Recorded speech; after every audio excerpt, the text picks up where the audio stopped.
안녕하십니까. 토영시티 투어를 진행하는 박정옥입니다.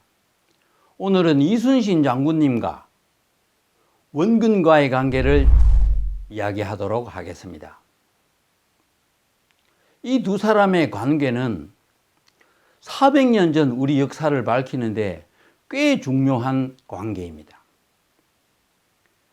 대한민국 사람이라면 이순신 모르는 사람 없듯이 원균을 모르는 사람 아무도 없습니다. 하지만 보통의 사람들은 이순신은 좋은 사람, 원균은 나쁜 사람. 이순신이 목숨을 바쳐 나라를 구한 구국의 영웅이라면 원균은 그를 시기하고 모함하여 그를 어려운 환경에 빠지게 했고 그를 대신해서 나가 싸웠지만 그 칠전량에서 만여 명의 군사를 잃게 만들었고 거북선을 비롯한 그 세계 최강의 함선들을 다 없애버린 아주 졸장으로 거의 역적에 가까운 사람으로 우리나라 사람들은 알고 있습니다.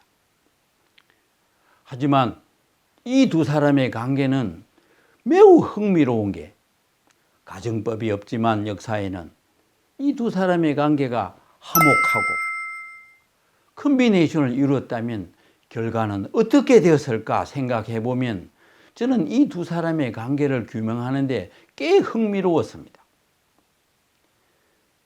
첫 번째, 이 두 사람의 관계는 태생적으로 몇 가지 차이점이 있습니다. 원균은 1540년생입니다. 아주 엘리트 무반의 집안에서 태어났고 을가 28에 을가에 2등으로 합격을 했습니다. 하지만 이순신은 1545년생입니다. 원균보다 5살이 어려요. 그리고 쇠락한 문반의 집안에서 태어났고 잘 알다시피 32살에 병가에 4등으로 가거에 합격을 합니다. 갑을병이 큰 차이라는 걸 앞에서 내가 소개해드렸죠. 갑가의 장운이 되면 6품, 갑가가 되면 7품, 을가가 되면 8품, 병가가 되면 9품이 되는 제도예요. 원균과 이순신의 관계는 거의 10년의 차이에다가 시작부터도 다릅니다. 원균이 이순신을 어떻게 바라보았는지 여러분들은 금방 상상이 될 겁니다. 아주 까만 후배입니다. 두 번째는 행인지 불행인지 모르겠지만 전쟁 일어났을 때 그들의 직책입니다. 이순신은 전라 자수영의 자수사. 전쟁 일어나기 14개월 전에 발령을 받아 14개월 동안 준비를 했습니다. 급기야는 거북선까지 만들고 대비를 했죠. 하지만 안타깝게도 원균은 경상 우수사로 발령을 받았을 때 발령 받고 2달 만에 전쟁을 맞이합니다. 준비할 시간이 너무 턱없이 부족했습니다. 하지만 경상 우수영은 전라 자수영에 비해 가지고 거의 배 이상의 차이 날 만큼 막강한 병력, 막강한 함선을 가지고 있었습니다. 하지만 조금 전에 설명드린 대로 원균은 준비할 시간이 없었고 이순신은 준비할 시간이 충분했던 터라 시작이 조금 다른 듯합니다. 아니나 다를까 전쟁이 일어나자 경상 자수영 도망가고 경상 우수영도 도망가기에 급급했죠. 두려웠으니까. 원균도 사천 곤양으로까지 도망가. 하지만 군인으로서 다 하죠. 이 위급한 상황을 상부에 다 보고하고 이순신까지한테 전통을 보내기도 합니다. 그리고 빨리 도와서 이 난국을 처지 합심을 해서 해결하자고 협조 공문을 보냈죠. 하지만 경계가 뚜렷했던 터라 자기가 지켜야 될 땅이 다 구별되어 있을 때 시간입니다. 그때는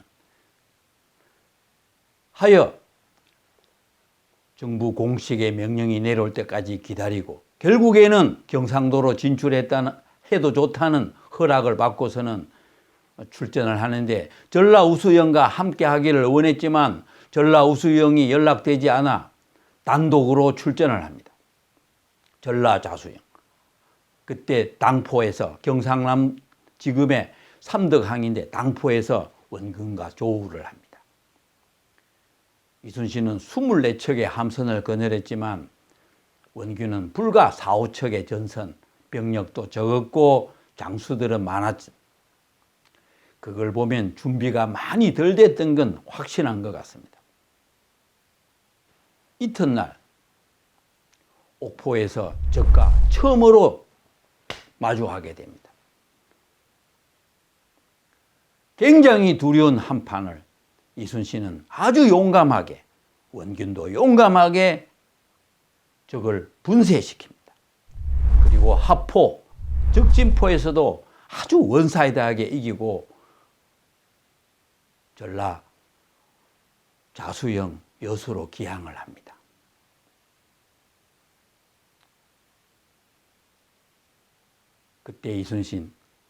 그때 원균은 이순신에게 말하죠. 조정에 이걸 보고해야 되지 않겠습니까? 이게 급하지 않습니까? 원균은 그가 자장이라고 생각했던 거죠. 10년의 선배.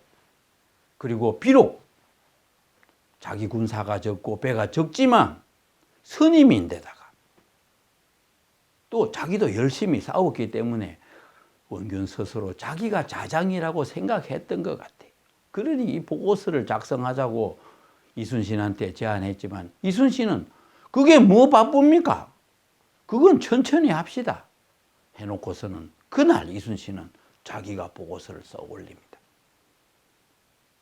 실록을 보면 5월 9일 날 기항을 했는데 그 보고서 발송 일자가 5월 10일이니 분명히 그날입니다. 그 사실을 안 원균, 이순신이 마음에 들었겠습니까? 새까만 후배가 나를 무시했다고 생각했겠죠. 그때부터 이순신과 원균은 반목하기 시작합니다. 모든 걸 딴지를 걸고 급기야는 그 이듬해 이 5개 수령을 다 아우르는 삼도 수군 통제영의 통제사로 이순신이 발령받자 원균의 화는 극에 달합니다. 조정에서는 이 두 사람의 관계가 어려우니 원균을 저 충청병사로 발령을 내버리고 두 사람이 같이 있지 못하게 합니다. 그리고 세월이 흘러 정유연의 협상이 결렬되자 도요토미가 또 쳐들어오죠. 그때 조선정부는 방비책을 강구타가 엉뚱하게 이순신을 의금부로 압송해버리고 두 번째 삼도 수군 통제사로 원균을 내려보내는데 원균도 그런데 안타깝게도 한 서너 달 뒤에 칠전량에서 대패를 합니다. 그 막강에 거북선을 비롯한 전함 200척 가까이를 다 잃게 되었고 우리 수군 장졸 만여 명이 수장을 당합니다. 너무 안타까운 패배였습니다. 원균도 거기서 죽습니다. 이 원균이 우리 후배들한테 이 박수를 못 받는 절대 이유가 여기에 있어요. 비록 선발은 아니었지만 서로 합심을 해서 이순신과 합심을 해서 승리를 거두긴 했지만 그가 선봉에 서서 선발로 나서서 단 일성이 없다는 장수 후배들은 존경할 수가 없는 이유입니다. 다시 조정은 세 번째 삼도 수군 통제사로 이순신을 컴백시킵니다. 하지만 이순신 배 하나도 없고 군사 다 죽었고 새로이 군사를 모아고 식량을 구하고 배를 추스리고 명량에서 승리를 거두지만 다시 정비를 구축하는 데는 꽤 많은 시간을 그리고 공을 들입니다. 아마 그때 이순신은 후회, 원근과의 관계가 좀 더 화목했더라면 하는 후회를 했던 것 같아요.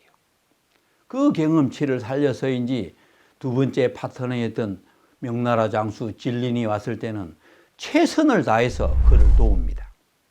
그가 원하는 걸 다 해줍니다. 그 뻣뻣하던 진린이 이런 사람이 있나 이순신을 너무너무 좋아합니다. 그리고는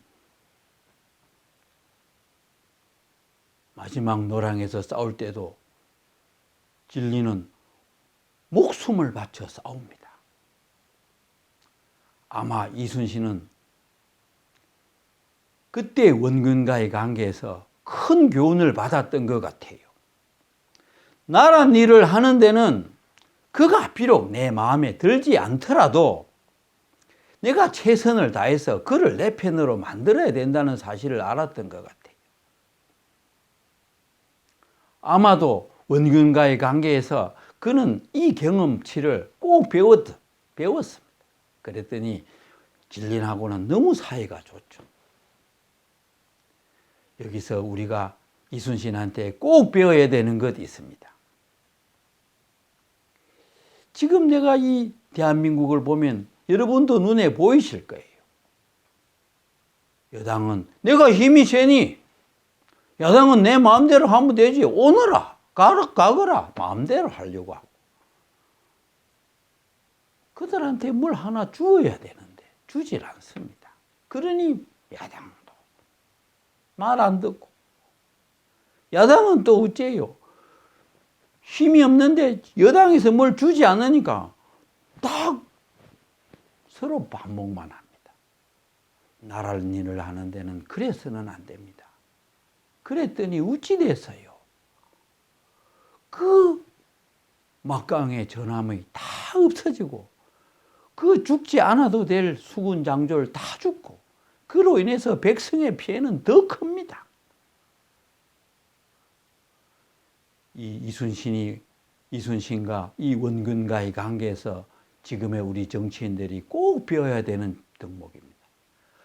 백성을 이해한다는 것이 어떤 것인지를 한 번 더 꼭 깊이 생각해 주시기 바랍니다. 나란 일을 하는 데는, 백성을 살리는 데는 그리하여서는 아니 됩니다. 여당과 야당은 반목해서는 안 됩니다. 서로 화합하고 서로 동지적 파트너임을 꼭 명심하시기 바랍니다. 자랑스러운 나라를 우리 후배들한테 물려주려면 그리 해서는 안 됩니다.